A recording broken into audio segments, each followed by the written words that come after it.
I'm an artist. Now what? Today I'm going to be talking with a very good friend of mine. I taught with him at a school called Max the Mutt. His name is Dave Ross. He is a former professional comic book artist working at Marvel, and now he is teaching the next generation on how to draw comic books. And I wanted to talk to him because he is extremely insightful on how to improve your art so that you could work in this particular genre. How's it going, Dave? I'm great. How's it going with you? It's going fantastic. It's an amazing show, man. There's just so much going on here. It just gets bigger and bigger. Really cool every artwork year to see everywhere. It's great. Now, for people that might be meeting you for the first time on this video, can you tell us a little bit about yourself? Yeah, well, I'm a comic book artist who has been classically trained in animation back in the early days, which is hugely helpful. I've been drawing for Marvel, for DC, for Dark Horse, for quite a few years, various titles. Avengers West Coast is one that comes to mind. Alpha Flight is another one. But I'm also teaching as well.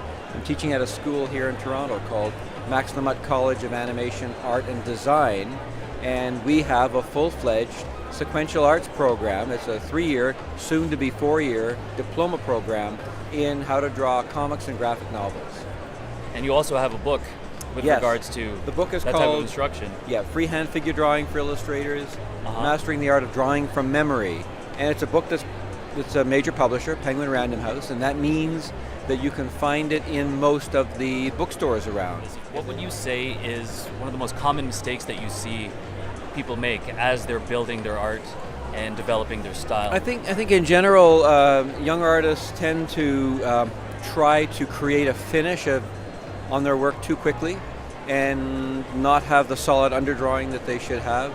And that's really what the book was about as well, was preparing them properly, starting simply, working with a simple mannequin figure, learning how to pose characters, learning how to maintain proportions consistently on characters, learning how to deal with foreshortening early on. All of those are so important, and being able to have the freedom basically of being able to draw figures without any immediate reference around, just doing it off the top of your head.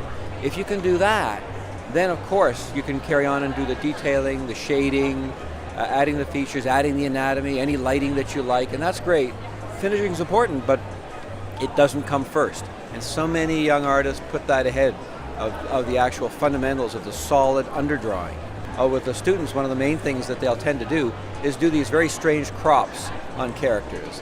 And I always say, the main rule of thumb to keep in mind for a young artist is be careful where you crop characters. Don't crop them at the joints. No cropping the feet off a character. No cropping at an elbow. No cropping at a knee. No cropping right across the crotch. No cropping the head off. Don't cut a character's face through the eyeballs.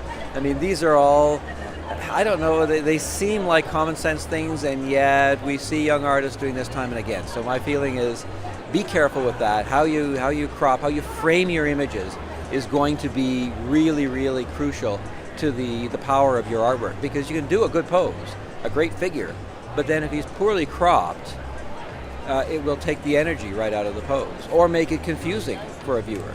So that clarity is important, but the dynamism is important too. I try in my own work, when I'm cropping scenes, cropping characters, to never allow an even amount of space around the characters. The idea being that you want it to feel like you're the roving photographer and this action's going on all around you, and you're taking all these quick snapshots, and they're never quite perfect, and they're never quite showing the whole figure. A little bit is going offside somewhere, and there's a little extra space over on the other side of the character. That makes it interesting. That gives the image energy. Whereas, again, with young artists, they tend to try to be very precise. A lot of them are really trying to do it right. They're very serious about it, and they'll put this perfect box around a figure.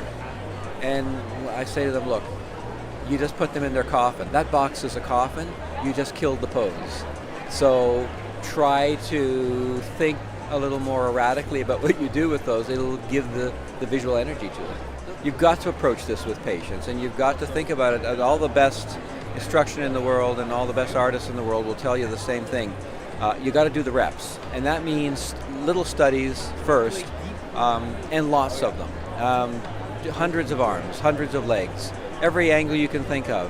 Freehand ones, and one's off of photograph, and one's directly off of models. You just keep drawing and drawing and drawing. And I would say, because of the whole impatience issue, I would say don't get discouraged to any of them. I know from my own experience and from the experience of many, many other artists that I've talked to, that the learning curve is not a smooth and even thing. So there'll be times when you'll be repeating and studying and repeating and studying what you're doing, and you'll feel like you're making no progress at all, and it'll be very frustrating. But then all of a sudden you'll leap ahead, and you'll look back and you wonder what took so long to get there. It's never even and smooth.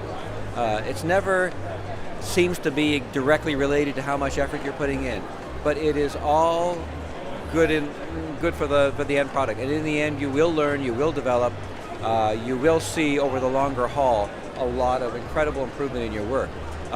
You need to have the patience, and that's all there is to it.